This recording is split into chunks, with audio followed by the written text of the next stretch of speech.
Tengan buen día, licenciado y compañeros. Este día daremos un análisis de la novela Crónica de una muerte anunciada.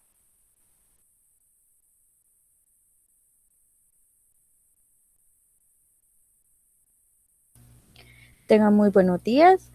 Yo les voy a hablar sobre la introducción de este análisis. Bien, la novela Crónicas de una muerte anunciada fue escrita por Gabriel García Márquez en el año 1981. Esta novela está basada principalmente en un conflicto entre Santiago Nazar y los hermanos Vicario. También aquí se involucraron a una cantidad de personajes que tuvieron que ver con el desarrollo histórico de la vida de Santiago Nazar. Esta historia sucedió en el pueblo llamado Manaure, alejado de las vías principales de La Guajira en el país de Colombia. Los personajes involucrados de la muerte de Santiago Nazar fueron los hermanos Pedro y Juan Vicario, los cuales, al enterarse de su propia hermana que Santiago había sido el primer hombre en estar con ella íntimamente, lo primero que hicieron ellos fue anunciar el asesinato de Santiago Nazar por todo el pueblo. Después de hacer todo eso, fueron a conseguir dos cuchillos, los afilaron muy bien en una carnicería y se fueron al pueblo a tomar cervezas y esperar a que apareciera Santiago Nazar.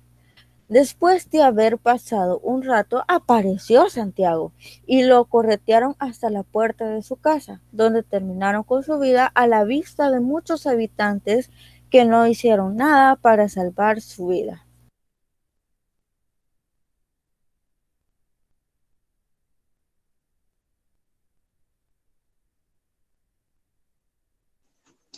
Tengo muy buenos días, licenciado y compañeros. Ahora explicaremos el género narrativo.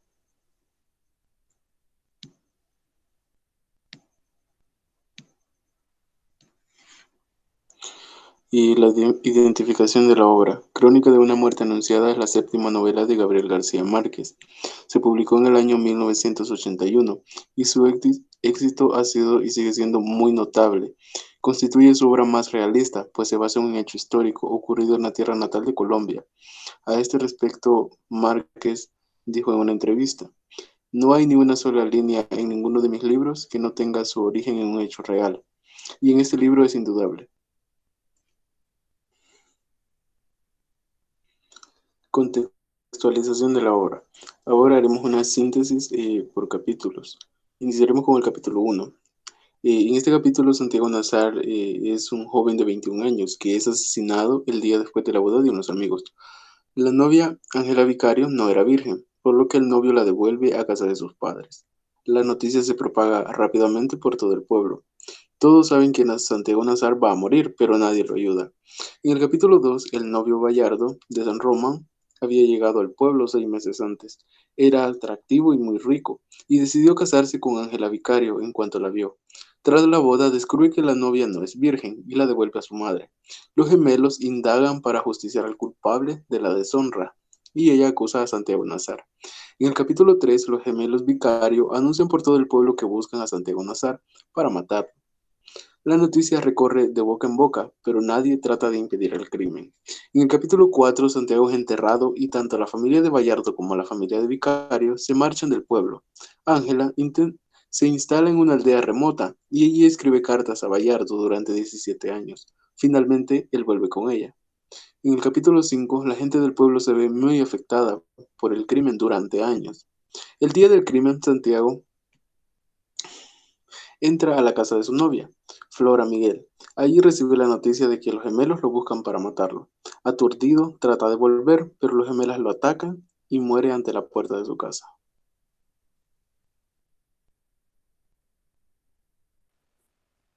Segundo capítulo, nivel inmanente.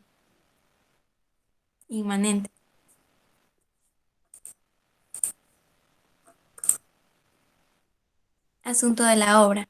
Crónicas de una muerte anunciada versa sobre la rara historia de amor que existiera entre Bayardo San Román y Ángela Vicario, y el pobre Santiago Nazar, cabeza de turco, que propuso a Ángela ante la inquietante pregunta de sus hermanos de quién le había pegado. La historia ocurre en un pueblo llamado Manaure, ¿Cómo es el narrador? El narrador es interno y adopta el punto de vista de un personaje secundario, cuyo nombre no se menciona. Desde el principio del relato se informa del final de la historia, que coincide con el final del relato. Es un narrador cronista. Su papel consiste simplemente en buscar información. Es un narrador testigo, mejor amigo del protagonista que ha vivido casi todos los hechos, menos el principal. No, no sabe que van a matar a Santiago Nazar. Actúa en determinados casos como un narrador omnisciente. ¿Cómo son los personajes? Personajes principales. El narrador, Santiago Nazar, hombre de 21 años que abandona los estudios de secundaria. Bayardo San Román, ingeniero de trenes cuya edad ronda sobre los 30 años. Ángela Vicario es la menor de su familia, no creyente y muy rescatada respecto a los hombres. Pedro y Pablo Vicario, hermanos de Ángela. Personajes antagonistas. Pablo Vicario, hermano gemelo de Pedro Vicario, y Pedro Vicario, hermano gemelo de Pablo Vicario. Personajes secundarios. Placita Linero, madre de Santiago Nazar. Victoria Guzmán y Divina Flor, madre e hija que trabajan como cocineras en la hacienda de Santiago y Placita. Poncio Vicario y Pura Vicario, padre y madre de Ángela y Pedro y Pablo. El obispo, el que tiene el privilegio. Coronel Lázaro Aponte es quien decomisa los cuchillos a los gemelos antes de que cometan el crimen. Luis Enrique, hermano del narrador. Cristo Bedoya, amigo de Santiago Nazar. Flora Miguel, novia de Santiago Nazar. Elementos narratológicos. El conflicto. El conflicto es externo, está marcado por la importancia que tiene la virginidad en la sociedad en que se desenvuelve la novela. Secuencias. Hay 5 secuencias. La primera secuencia, el primer capítulo, cubre la hora señalada entre las 5:30 y 6:30. Secuencia 2. Se centra en Bayardo y Ángela. Secuencia 3. Se vuelven a reconstruir las horas, ahora entre las 3 y las 6:30 de la mañana, en, en tomo a los gemelos Pablo y Pedro Vicario. Secuencia 4. Se abre el simulacro de la segunda muerte, que es la autopsia. Secuencia 5. Hora señalada. La muerte anunciada. Al principio de la novela no se describe hasta el final. Las repeticiones constantes determinan el ritmo y la estructura de la novela. Acciones. La acción central transcurre entre las horas entre la boda y la muerte de las secuencias ya mencionadas. Recursos discursivos. Monólogo. El caso del monólogo de Crónica de una muerte anunciada, el actor toma la última parte de la novela para su interpretación, sirviéndose de la música de una guitarra que él mismo toca en algunas partes de su monólogo. Diálogo. Este se revela como la modalidad más importante porque tiene 2 funciones. La primera es reproducir las palabras de los personajes. La segunda es ser vínculo narrativo, pues el cronista se sirve de estos diálogos para reconstruir los hechos. Descripciones. La honra es la razón de la muerte de Santiago Nazar y está relacionada con el hecho de que Ángela Vicario no era virgen en el momento de su matrimonio. Narraciones. Como ya lo había mencionado, el narrador es interno y adopta el punto de vista de un personaje secundario, cuyo nombre no se menciona. Desde el principio del relato se informa del final de la historia, que coincide con el final del relato. El narrador cronista, su papel consiste simplemente en buscar información. Después de todas las informaciones no tenemos una realidad única, sino múltiple. El lenguaje figurado, ya sea el sarcasmo, hipérbole, detalle, humor, tensión. Es de destacar la tendencia de Gabriel García Márquez no solo en esta novela, a la excepción hiperbólica, a la exageración, todo es desmesurado. El recurso a la ironía como modo de crítica social es también evidente. Esto se hace especialmente visible en el tratamiento que se da a la novela a los personajes revestidos de alguna autoridad como espiritistas, como el coronel Lázaro Aponte. El humor, en breve dosis, pone el contrapunto a la objetividad del cronista. El narrador es responsable de la dimensión poética del discurso, además de las personificaciones, codificaciones y animalizaciones. Hay un animalizaciones, hay un alto índice de hipérboles que con un agitamiento de la realidad resultan un eficaz instrumento de realización. La historia. La historia se parece a la realidad, es extraña, sobrenatural o extraordinaria. Una de las características fundamentales de esta obra es precisamente ese interés por mostrar ciertas irrealidades y eventos extraños como actos cotidianos y comunes, sin fines de generar emociones, sino más bien de expresarlas y tener de tal manera una actitud frente a la realidad, tomando en cuenta que se aleja de las intenciones del surrealismo, pues el realismo mágico comparte algunas características con el realismo óptico, tal como la interpretación de dar las creencias interna o irreal y fantásticas. Los rasgos, bueno, tiene rasgos de una novela policíaca.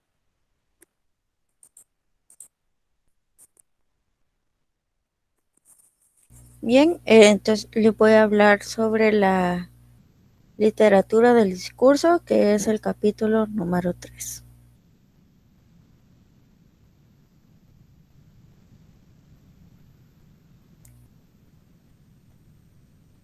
Tenemos el extrañamiento, crónicas de una muerte anunciada. Debido a que es una obra inspirada en un hecho real, forma parte del género narrativo, con aspecto de crónica, pero novelístico. Además, es periodística y policíaca. Pertenece además a las corrientes del boom hispanoamericano, es decir, a la literatura contemporánea.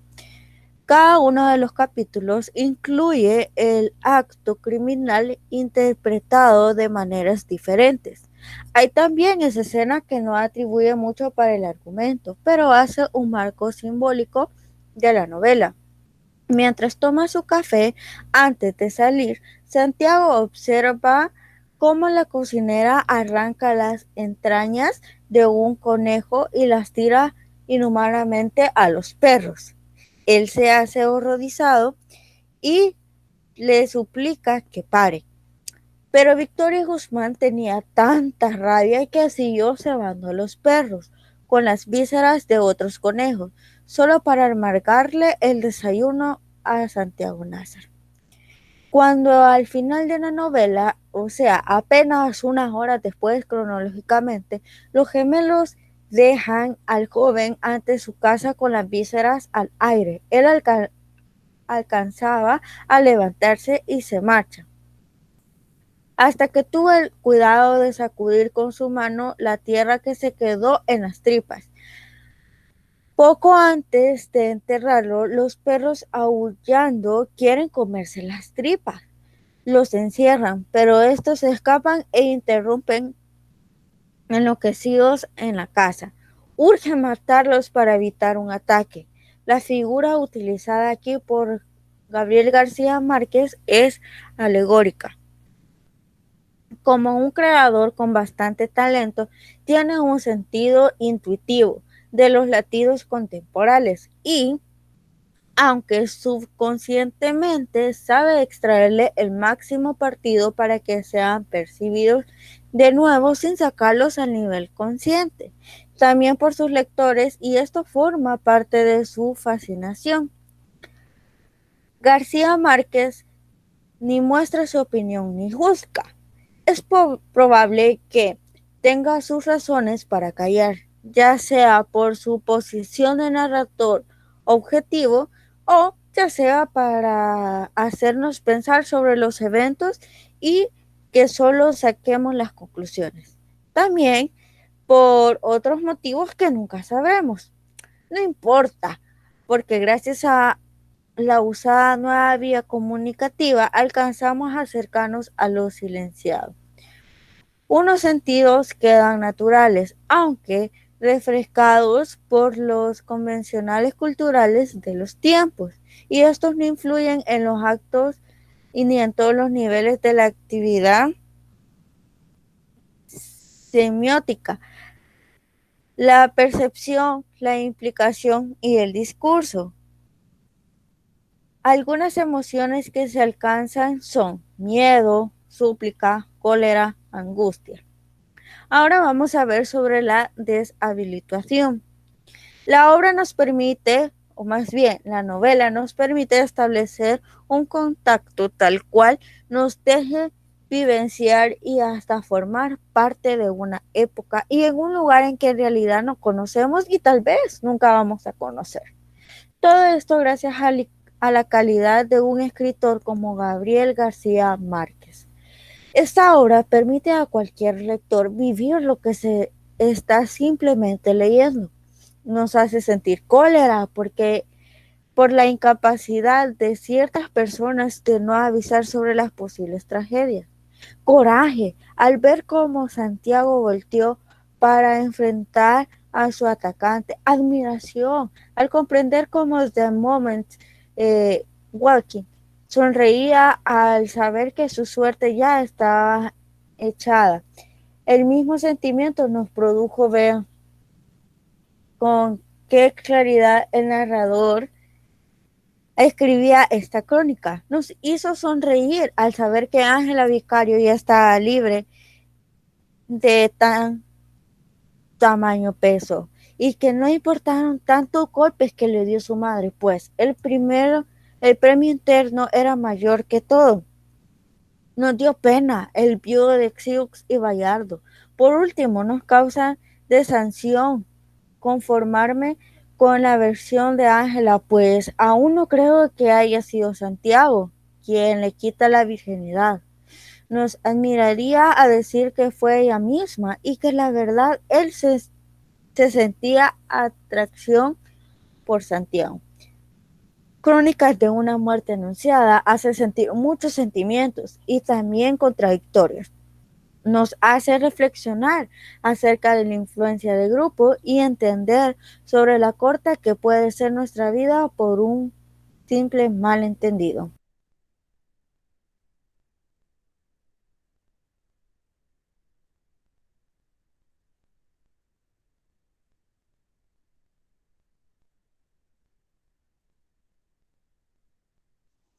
Y por último, el análisis extrínseco.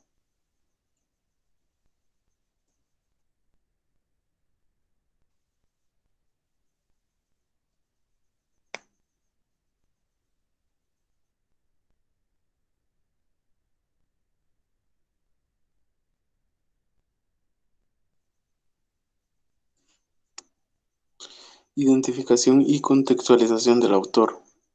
El autor Gabriel García Márquez nace en Aracataca, Magdalena, Colombia, el día 6 de marzo de 1928. Vive en su pueblo natal con sus abuelos maternos desde 1936. A mediados de los años 40 comienza a publicar sus primeras historias en periódicos. En 1973 publica Cuando era feliz e indocumentado sobre su vida en Caracas. En 1975 publica El otoño del patriarca y vuelve a vivir entre México y Bogotá. ¿Cómo se ubica la obra leída entre las obras del autor? Obras importantes de este mismo autor son El otoño del patriarca en 1975, Crónica de una muerte anunciada en 1981, El general en su laberinto en 1989 y El amor en los tiempos de cólera en 1985. ¿Con qué escuelas o movimientos se vincula el autor? Se vincula con el realismo mágico, que es el género literario que Gabriel García Márquez fue padre, y el boom latinoamericano.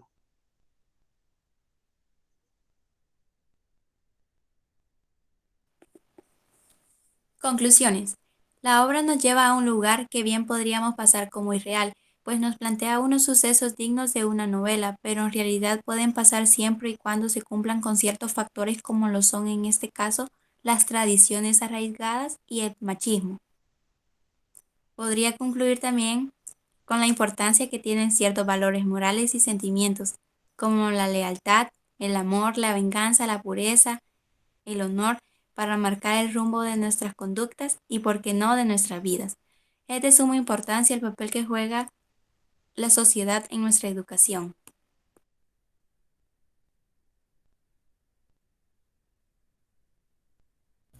Bien, este análisis de la novela de Crónicas de una muerte anunciada de Gabriel García Márquez está elaborada por Andrea Alejandra Armaya Argueta, Josué Saúl Flores Cortés y Erika Vanessa Madrid Morales. Y esto ha sido nuestra participación. Muchas gracias por su atención. Y les voy a dejar como último una frase de Gabriel García Márquez. Lo que importa en la vida no es lo que te ocurre, sino que recuerdas y cómo lo recuerdas. Muchas gracias.